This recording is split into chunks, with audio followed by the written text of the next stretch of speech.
আজিও পৰিত্যক্ত অৱস্থাত ৰহাৰ আয়ুৰ্বেদিক স্বাস্থ্য কেন্দ্ৰ প্ৰায় ৫ বছৰ পূৰ্বে আয়ুষ মন্ত্ৰণালয়ৰ অধীনত ৰহাত স্থাপন কৰা হৈছিল এই স্বাস্থ্য কেন্দ্ৰটো প্ৰায় এবছৰ এই কেন্দ্ৰটোৰ পৰা ৰাইজে চিকিৎসা সেৱা লাভ কৰিছিল যদিও ৪ বছৰে স্বাস্থ্য কেন্দ্ৰটোত উলমি ৰৈছে তলা কেন্দ্ৰটোৰ চাৰিওফালে এতিয়া আগুৰি ধৰিছে হাবি জংঘলে কেন্দ্ৰটোত নিয়োজিত চিকিৎসক কৰ্মচাৰী সকলৰো নাই কোনো খবৰ যাক লৈ এতিয়া প্ৰতিক্ৰিয়াৰ সৃষ্টি হোৱা দেখা পোৱা গৈছে আৰু এই সন্দৰ্ভত আমাক কিছু পৰিবেশ দেখুৱাব আমাৰ সাংবাদিক অসীম চেত্ৰীয়ে আজিও পৰিত্যক্ত অৱস্থাত ৰৈছে ৰহাৰ ৰন্থলীত স্থাপিত যি আয়ুষ মন্ত্ৰালয় ভাৰত চৰকাৰৰ আয়ুষ মন্ত্ৰালয়ৰ যি আয়ুৰ্বেদিক স্বাস্থ্য কেন্দ্ৰ আৰু আমি প্ৰথমে সেই পৰিৱেশটো দেখুৱাম যে হাবি জংঘলেৰে এতিয়া যিটো আৱৰি ধৰিছে প্ৰায় ৫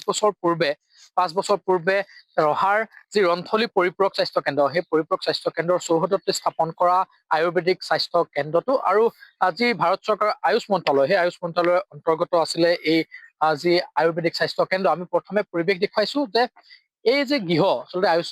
আয়ুৰ্বেদিক স্বাস্থ্য কেন্দ্ৰ ৰহাৰ ৰন্থলী পৰিপূৰক স্বাস্থ্য কেন্দ্ৰৰ চৌহদত থকা এই যি আয়ুৰ্বেদিক স্বাস্থ্য কেন্দ্ৰ গৃহটো সেই গৃহৰ আমি পৰিৱেশ দেখুৱাইছো এতিয়া তলা ওলমি ৰৈছে যিহেতু প্ৰায়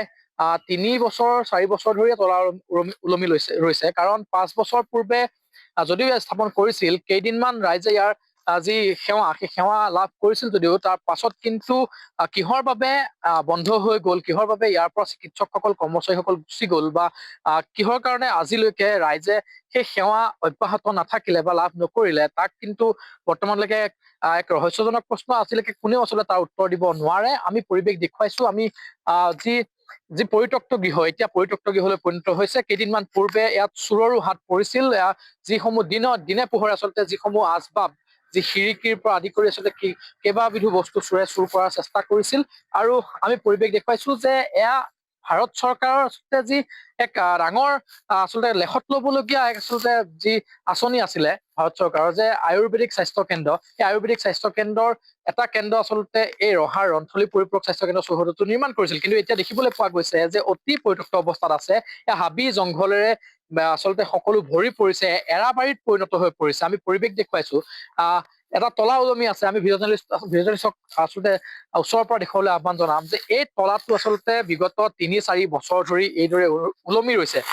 কিহৰ বাবে বন্ধ হৈ গ'ল এই চিকিৎসক কৰ্মচাৰীসকল ক'ত আছে আচলতে সেয়া এক প্ৰশ্ন উদয় হৈছে এতিয়া সচেতন ৰাইজৰ মাজত এয়া যে আয়ুৰ্বেদিক যি স্বাস্থ্য কেন্দ্ৰ আয়ুষ মন্ত্ৰালয়ৰ ভাৰত চৰকাৰ আয়ুষ মন্ত্ৰালয়ৰ আয়ুৰ্বেদিক স্বাস্থ্য কেন্দ্ৰটো আমি পৰিৱেশ দেখুৱাইছো আমাৰ সৈতে উপস্থিত আছে স্থানীয় এজন লোক উপস্থিত আছে আমি তেওঁৰ কাষলৈ যাবলৈ চেষ্টা কৰিম তেওঁৰ সৈতে কথা পাতিম বিগত ৩ বছৰতকৈ অধিক কাল আচলতে এই যি আয়ুৰ্বেদিক স্বাস্থ্য কেন্দ্ৰটো পৰিত্যক্ত অৱস্থাত আছে তলা ওলমি ৰৈছে ৫ বছৰ পূৰ্বে এই ৰহাৰ পৰিপূৰক স্বাস্থ্য কেন্দ্ৰ ৰন্থলী পৰিপূৰক স্বাস্থ্য কেন্দ্ৰ স্থাপন কৰিছিল কিন্তু ধোঁৱা চাঙত উঠিছে এৰাবাৰীত পৰিণত হৈছে সকলো যেন ফুটুকাৰ ফেন হয় ৰহাৰ ৰন্থলী সামূহিক স্বাস্থ্য কেন্দ্ৰত স্থাপন হোৱা ভাৰত চৰকাৰৰ আয়ুষ মন্ত্ৰালয়ৰ যি আয়ুৰ্বেদিক স্বাস্থ্য কেন্দ্ৰ বৰ দুখ লগা বিষয় যে তেওঁ স্থাপন হ'ল ঠিকেই কিন্তু স্থাপন হোৱাৰ কেইদিনমানহে চলিল তাৰ পিছত এইটো বন্ধ হৈ থাকিল কিহৰ কাৰণে বন্ধ হ'ল আমি সেইটো সবিশেষ নাজানো কিন্তু আপুনি চাওক এখন স্বাস্থ্য কেন্দ্ৰৰ তাৰ পৰিৱেশটো চাওক কেনেকুৱা হৈছে আছে গৰু নেবাই হালত পৰিণত হৈ আছে গতিকে আমি আপোনালোকৰ মাধ্যমৰ যোগেদি আমি নগাঁও জিলাৰ স্বাস্থ্য বিষয়াসকলক